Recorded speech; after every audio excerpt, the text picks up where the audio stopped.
Hoje estamos conversando sobre a prevenção da deficiência mental. Nós vamos partir para mais uma pergunta de uma telespectadora. A grávida pode fumar ou beber?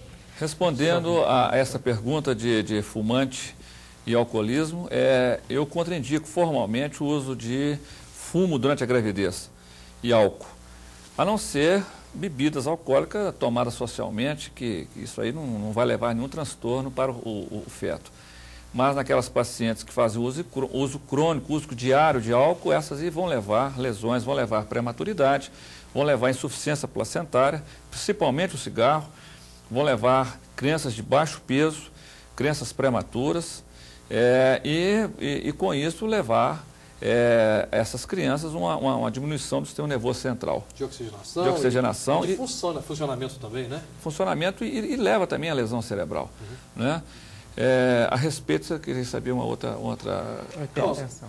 A questão da hipertensão também é uma questão... A doença hipertensiva específica da gravidez, comumente existe no nosso meio, são pacientes com pressão alta. Essas pacientes têm que ter um controle muito bem feito. É outra coisa também que eu encaminho a um cardiologista, porque foge à minha especialidade, o controle da pressão, certo? Eu acho que toda paciente no pré-natal, fazendo o pré-natal e que o obstetra diagnostica hipertensão, eu acho que seria bom ele encaminhar um cardiologista para com que ele estudasse bem a causa, levasse essa pressão aos níveis normais, níveis fisiológicos, para que ela tivesse uma gestação melhor. Porque a doença hipertensiva específica da gravidez leva também a uma insuficiência placentária crônica, com isso levando um feto a um feto prematuro, de baixo peso, e também um risco no parto. Para a mãe, inclusive, né? Exatamente, no parto que eu iria falar, que é a chamada pré-eclâmpsia, e a eclâmpsia que é um quadro muito grave. A eclâmpsia, principalmente, é um quadro muito grave para a mãe e para o feto, onde é que existe uma alta estatística de morte fetal e materna. É interessante, Zé Carlos, que existe um estudo recente em termos de incidência de paralisia cerebral no Brasil e com dados estarrecedores em relação a essa questão. Porque a paralisia cerebral é comum em crianças prematuras, né? Que às vezes estão mais vulneráveis à questão da hipoglicemia, da própria hipóxia, por insuficiência respiratória, por imaturidade pulmonar. No entanto, tem-se observado que 50% das crianças que são paralisadas cerebral nasceram com peso acima de 3 quilos, com uma gestação tranquila, né? Em mães com idades normais para gerar e para parir, né? Então, prova a falta de habilidade para a condução do parto, provocando essa iatrogenia da lesão cerebral irreversível, no caso, a paralisia cerebral. Nós até temos um levantamento no programa Paz na Terra, temos um levantamento realizado pela Fundação João Pinheiro, dizendo que 10%, quase que 10% dos problemas relacionados com mortalidade infantil se dá dos 3 primeiros dias de vida, quer dizer, no período neonatal, quando a criança deveria estar ali assistida num hospital com assistência devida, né? Ô, João, eu gostaria de, você na sua clínica pediátrica e como diretor da equipe, vocês têm lá uma série de deficiências mentais adquiridas por doenças infecto-contagiosas, dentre elas as meningoencefalites. Eu gostaria que você falasse um pouco para a gente sobre o que são as meningoencefalites e o que causam essas doenças e como a gente poderia prevenir isso, João. Bem, além da prevenção, o diagnóstico precoce é muito importante, né?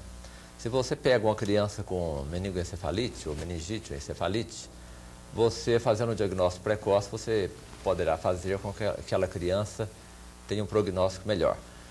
A puericultura bem feita, a criança que vive num nível socioeconômico bom, tudo coincide com o que o Dr. Wilson estava falando. Sempre nós vamos desaguar na nossa questão socioeconômica. Para dar um exemplo, tem uma vacina contra o hemófilos. O hemófilos é o segundo causador de meningite bacteriana. O primeiro atualmente nas nossas estatísticas é o meningococo. No entanto, nós estamos vacinando contra o hemófilos influenzae apenas aqueles clientes que têm poder econômico, que vão numa clínica particular e que compram a vacina anti-hemófilos.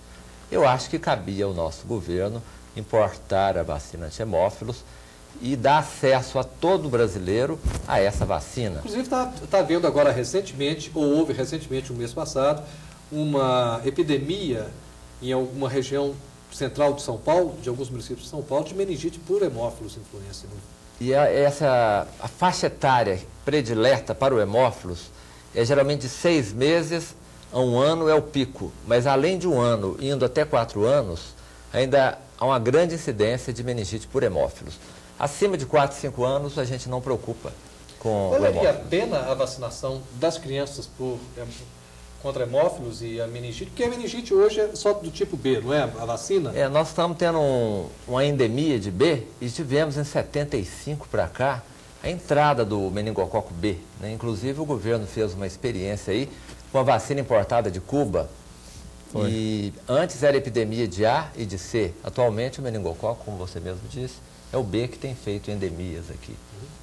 Por acaso, a respeito da pergunta que você tinha feito ao doutor João Pimenta, é o seguinte, o diagnóstico precoce das malformações, nós temos oportunidade no nosso serviço, através do uso da ultrassonografia, de fazer um diagnóstico de malformação já fetal com 8 semanas, certo?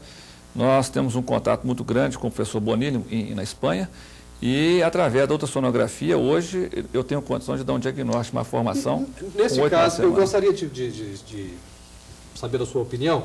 É uma questão muito séria, nós não estamos tratando dessa questão aqui apenas como levianamente. Certo. Porque tem uma discussão em voga hoje no Brasil a respeito do aborto de fetos com malformações sérias. Certo.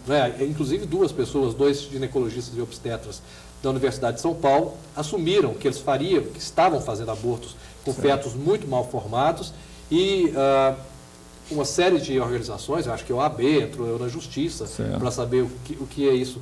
Como é que é essa questão fora do Brasil? Como é que está sendo levantado isso? Se o indivíduo tem uma formação muito séria. Olha, fora do país, eles provocam aborto. Estados Unidos, Suécia, Europa, etc. Certo?